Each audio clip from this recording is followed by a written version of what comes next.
नमस्कार।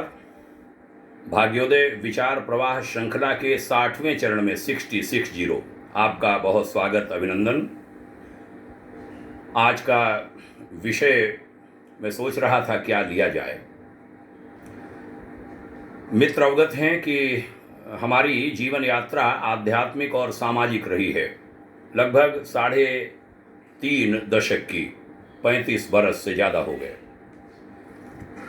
और आध्यात्मिक संस्थाओं में सेवा करने के दौरान हमारी बहुत से लोगों से भेंट हुई, संतों से, आध्यात्मिक पुरुषों से निकट से देखने का मौका मिला। अच्छाइयाँ भी, कमियाँ भी, बहुत कुछ देखी। एक संत प्रवर की आज मैं चर्चा करना चाहूँगा, पूज्यपाद स्वामी राम सुखदास जी महाराज की।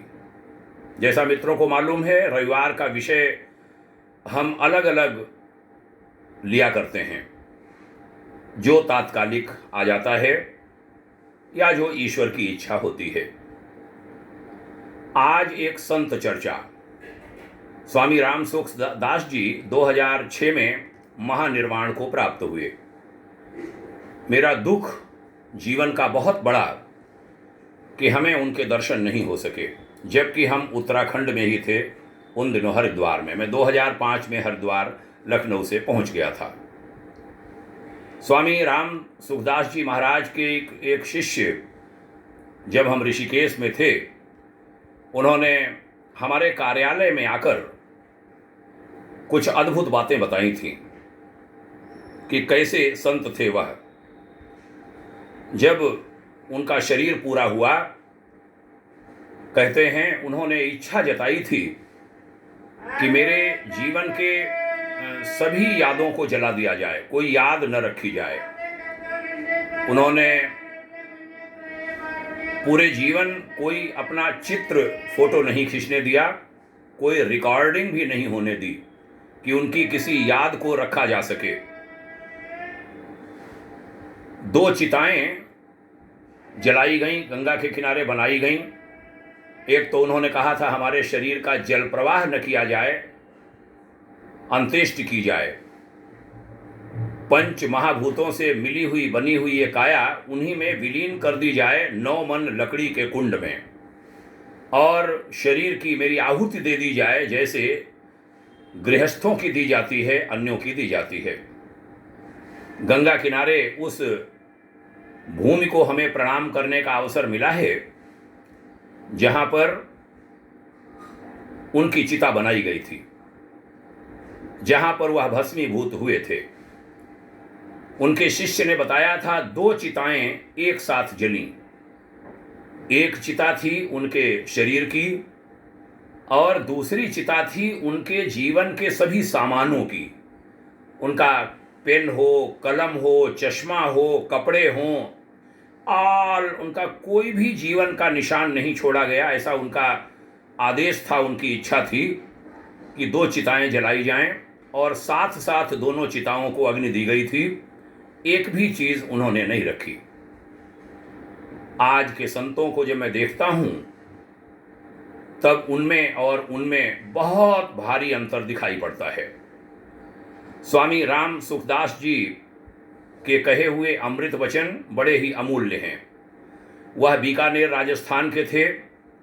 बीकानेर राजस्थान में मैं उस कुटिया में भी बैठकर आया हूँ, प्रणाम कर आया हूँ, जहाँ रहकर उन्होंने आरंभिक साधना पूर्ण की थी।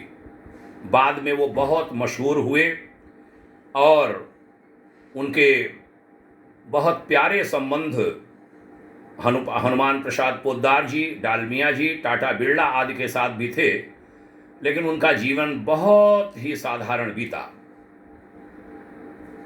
आज मैं उनके 50 अमृत वचनों की चर्चा करूंगा, साधना अमृत के नाम से जिनको कहा गया। क्रम नहीं बोलूंगा समय बचाने के लिए, पहला बोलता हूं और 50वां कहूंगा। प्रथम, किसी के अहित की भावना करना अपने अहित को निमंत्रण देना है। याद रखो, भगवान का प्रत्येक विधान आपके परम हित के लिए है।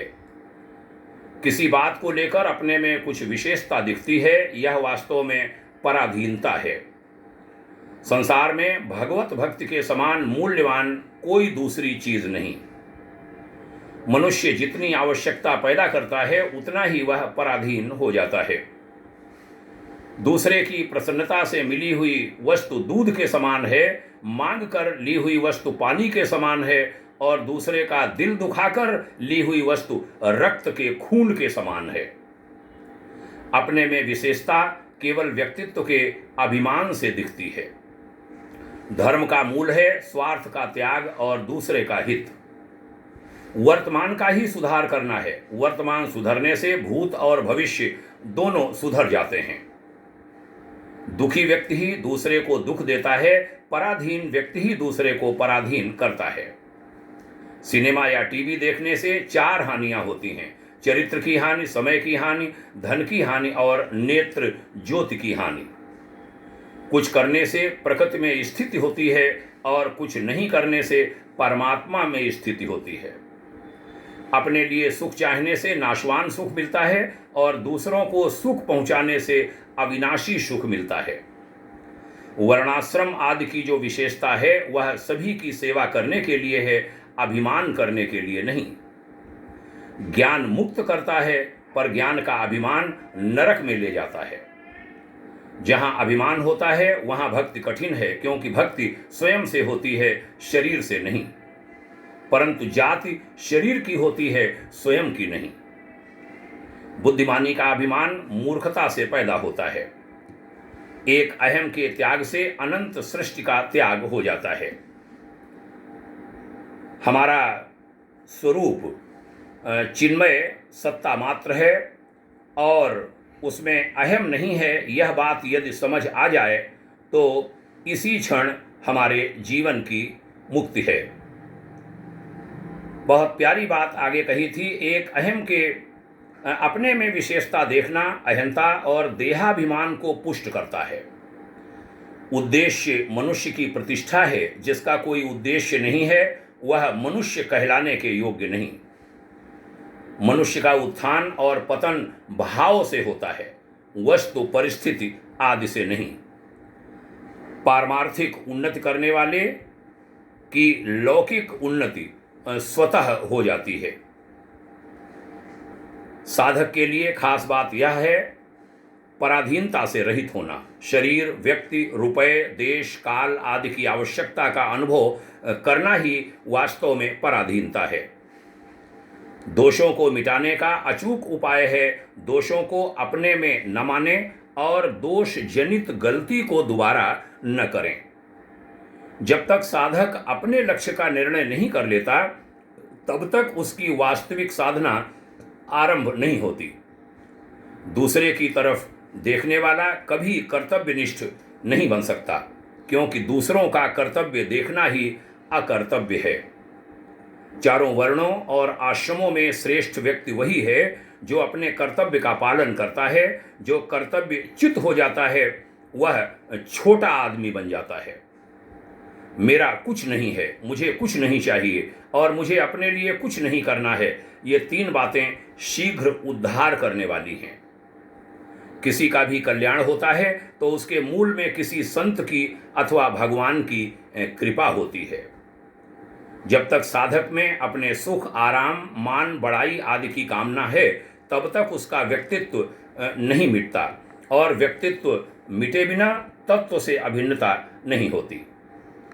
ऐसा होना चाहिए और ऐसा नहीं होना चाहिए, इसी में सारे दुख भरे हुए हैं।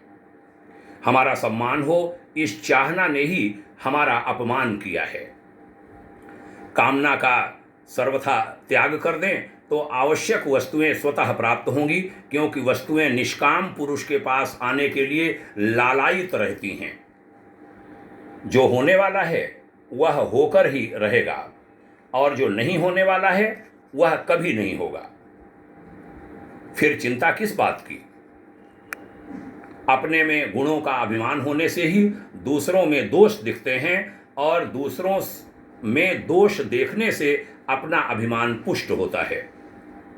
धन से वस्तु श्रेष्ठ है, वस्तु से मनुष्य श्रेष्ठ है, मनुष्य से विवेक श्रेष्ठ है, और विवेक से भी सत तत्व यानी परमात्मा श्रेष्ठ है। प्रारब्ध का काम तो केवल सुखदायी दुखदायी परिस्थिति को उत्पन्न कर देना है, पर उसमें सुखी दुखी होने अथवा न होने में मनुष्य स्वतंत्र है। जो होता है वह ठीक ही होता है, बेठीक होता ही नहीं। इसलिए करने में सावधान और होने में प्रसन्न रहना चाहिए।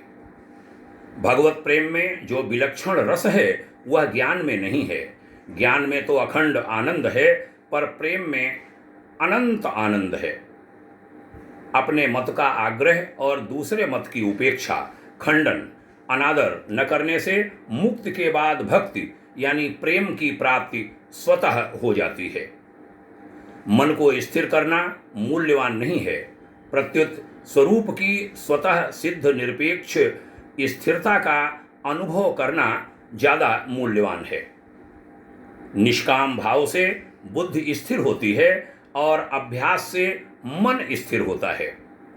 कल्याण बुद्धि की स्थिरता से होता है, मन की स्थिरता से नहीं। मन की स्थिरता से सिद्धि होती है। शरीर की आवश्यकताओं की पूर्ति का प्रबंध तो परमात्मा की तरफ से है, पर तृष्णा की पूर्ति के लिए कोई प्रबंध उसने हमारे लिए नहीं किया। जो जिस वस्तु व्यक्ति आदि का दुरुपयोग करता है उसको उससे वंचित होने का दुख भोगना ही पड़ता है। न्यायपूर्वक काम करने वाले के चित्त में शांति और अन्यायपूर्वक काम करने वाले के चित्त में सदैव अशांति रहती है। द्वैत और अद्वैत केवल मान्यता हैं, तत्वतः न द्वैत है और न अद्वैत। जैसे गाय के शरीर में रहने वाला घी काम नहीं आता, ऐसे ही सीखा हुआ ज्ञान काम नहीं आता। अनुभूत ज्ञान होना चाहिए। सुखी दुखी होना प्रारब्ध का फल नहीं है, बल्कि मूर्खता का फल है। यह मूर्खता सत्संग से ही मिटा करती है। 50वां और अंतिम उनका नीतिवाक्य कहूँगा। देखने में तो ऐसे दिखता है कि समय जा रहा है, पर वास्तव में ऐसा होता नहीं।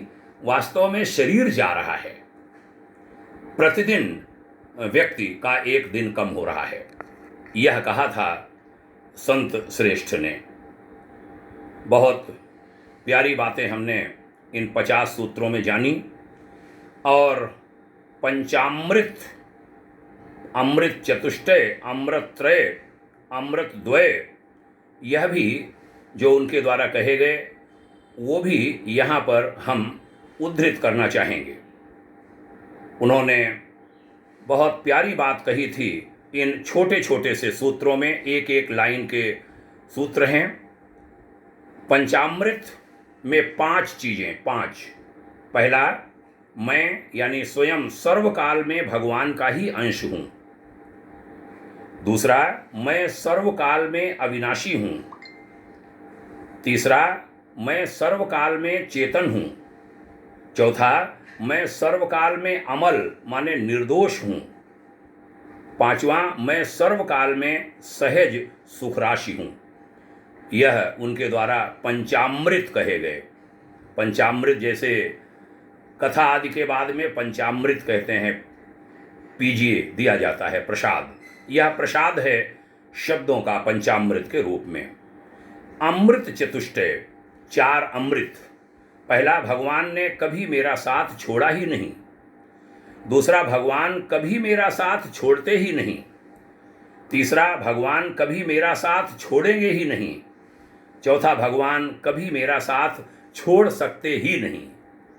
ऐसा विश्वास साधक में होना चाहिए। गुरु के शिष्य में, भगवान के भक्त में होना चाहिए। अमृत त्रय की भी बात कहूँगा। भगवान के नाते मैं किसी को बुरा नहीं समझूंगा। दूसरा, भगवान के नाते मैं किसी का भी बुरा नहीं चाहूँगा। तीसरा, भगवान के नाते मैं किसी का भी बुरा नहीं करूँगा। ये अमृत त्रय है। और समापन करता हूँ पूज्य श्रेष्ठ स्वामी राम सुखदास जी महाराज के द्वारा दिए गए अमृत द्वय। मैं केवल भगवान का ही हूँ, पहला, और दूसरा और अंतिम केवल भगवान ही मेरे अपने हैं। यह एक ऐसे महान संत, महान साधक के कहे हुए वचन हमने आपके सम्मुख रखे, जिनका नाम स्वामी राम सुखदास था, जिन्होंने पूरा जीवन पाया, अच्छी आयु पाई, लेकिन उनका कोई भी फोटो चित्र आज इस दुनिया में नहीं है। उनके द्वारा उपयोग की हुई कोई भी एक भी वस्तु आज इस दुनिया में नहीं है तो केवल उनके द्वारा दिया गया ज्ञान। परमार्थ निकेतन ऋषिकेश की सेवा के दौरान पास के ही गीता भवन में हम जाते थे, वहाँ उनकी खूब चर्चाएं होती थी। उनके बारे में बहुत सारे लोगों ने, बहुत सारे संतों ने बहुत कुछ कहा है। वह पूज्य थे, महापूज्य थे। नमन करता हूँ पूज्य श्रेष्ठ श्री स्वामी राम सुखदास जी महाराज को, जिनके विषय में हमने अभी आरंभ में बताया कि उनकी इच्छा और उनके आदेश पर 2 चिताएं गंगा किनारे लगी थीं, वेद निकेतन के थोड़ा आगे, और पहली चिता में वह भस्मीभूत हो रहे थे, उनकी काया भस्मीभूत हो रही थी, और दूसरी चिता में उनके सारे सामान जो उनके उपयोग किए हुए थे, बिस्तर आदि से लेकर सब कुछ उनका उसमें जला दिया गया था, ताकि कोई उनका शिष्य लेकर के ये न बैठे ये हमारे गुरु जी का है, ये मेरे गुरु जी ने प्रयोग किया था। उनका कोई चित्र किसी के साथ भी कभी नहीं है, और रोक थी उनके प्रवचनों में आने पर कोई रिकॉर्ड करने, या उनकी आवाज़ भी नहीं है कहीं पर भी, है तो केवल उनका लिखा हुआ। नमन करें, आइए हम सब नमन करें पूज्य स्वामी जी को। आज यह विषय लेने का मन किया, आभारी हूँ आपने ध्यान से सुना, बहुत बहुत धन्यवाद, प्रणाम करता हूँ। जय हिंद, शुभकामनाएं, ओम शांति।